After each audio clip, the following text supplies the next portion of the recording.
Mi nombre es Jonathan Ari y voy a darles a conocer sobre el tema de ecuaciones de movimiento en cinética plana. Como introducción tenemos que se estudiará el movimiento de los cuerpos rígidos en el plano considerando que se trata del estudio de la cinética. Se tomarán en cuenta las fuerzas y los momentos que originan el movimiento. Además es necesario considerar las dimensiones de los cuerpos, así como la localización de los puntos donde las fuerzas son aplicadas sobre el cuerpo.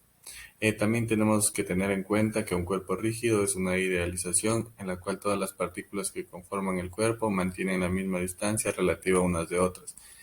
También se estudiará la cinética de un cuerpo rígido mediante el análisis de las fuerzas aplicadas a un sistema de partículas y al movimiento que éstas generen.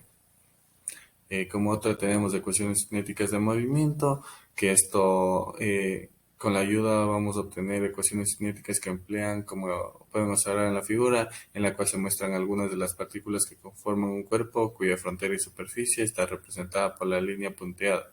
En el vector fuerza es la fuerza externa resultante por el efecto gravitacional de campos magnéticos o eléctricos, o fuerzas de contacto entre otros cuerpos adyacentes al cuerpo de estudio.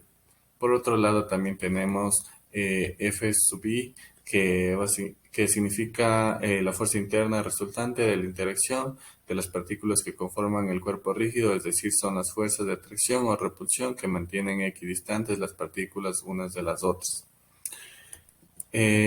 Para la aplicación de la ecuación de movimiento va a ser la sumatoria de fuerzas es igual a la masa por la aceleración, a la enésima partícula, se obtiene la siguiente expresión, la cual va a sumar la fuerza externa más la fuerza interna, que va a dar igual a la masa por la aceleración. Al aplicar la misma ecuación de todas las partículas que conforman, el cuerpo va y suma los efectos de conjunto y se obtiene la siguiente ecuación. De igual, la última expresión se puede omitir la suma de todas las fuerzas internas del sistema, y ya que estas son las fuerzas de interacción entre partículas. Estas fuerzas ocurren en pares iguales, colineales, pero son en sentidos opuestos. Por esta razón también la suma de todas las fuerzas internas es igual a cero. Por tanto, la expresión de movimiento resultante para todas las partículas que conforman el cuerpo es de la sumatoria de fuerzas internas va a ser a la sumatoria de la masa por la aceleración.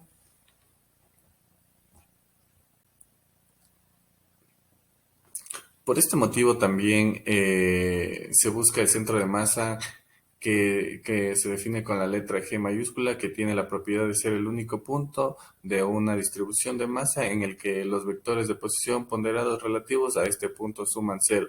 Por lo tanto, este punto es el lugar donde la masa del cuerpo se considera concentrada.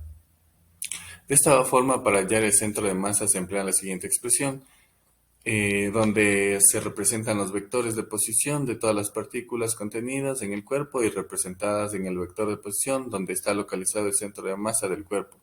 De esta expresión se contribuye en el producto de las masas de las partículas dentro del paréntesis, y uno de los productos se pasa al otro lado de la igualdad.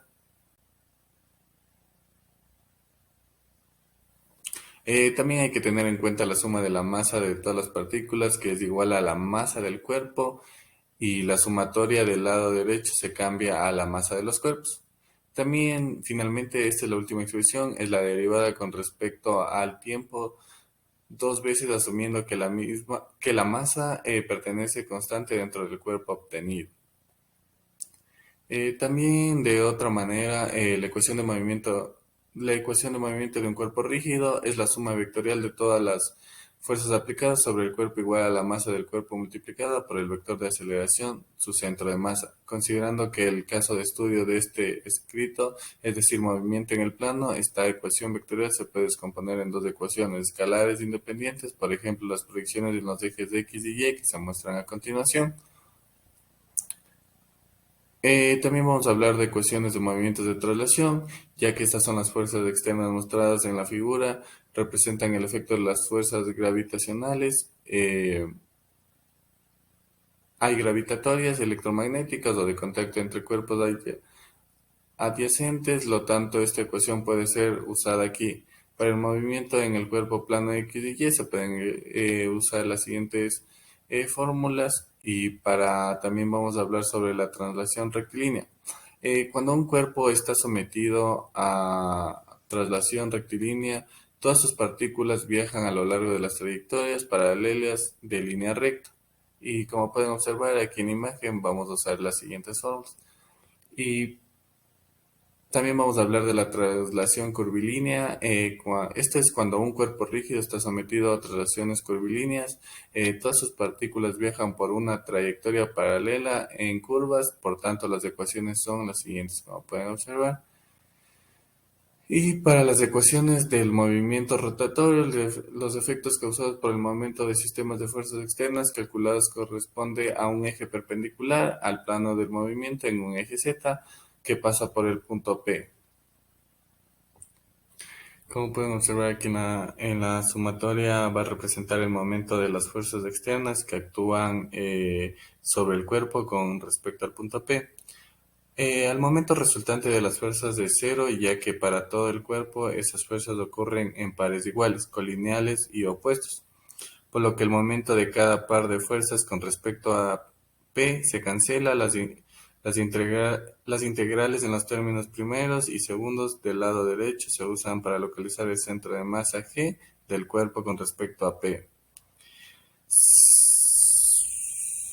La última integral representada en el momento de inercia del cuerpo calculado con respecto al eje Z, esto es la siguiente. Y también en la ecuación del movimiento rotatorio van reduciendo las fórmulas a una simple si el punto P coincide en el centro de masa G para el cuerpo, si este en el caso X es igual a Y, va a ser igual a cero. Por lo tanto, esta ecuación de movimiento rotatorio establece que la suma de los momentos de todas las fuerzas externas calculadas con respecto al centro de masa G es igual al producto del momento de inercia del cuerpo con respecto a un eje que pasa por G y la aceleración angular del cuerpo.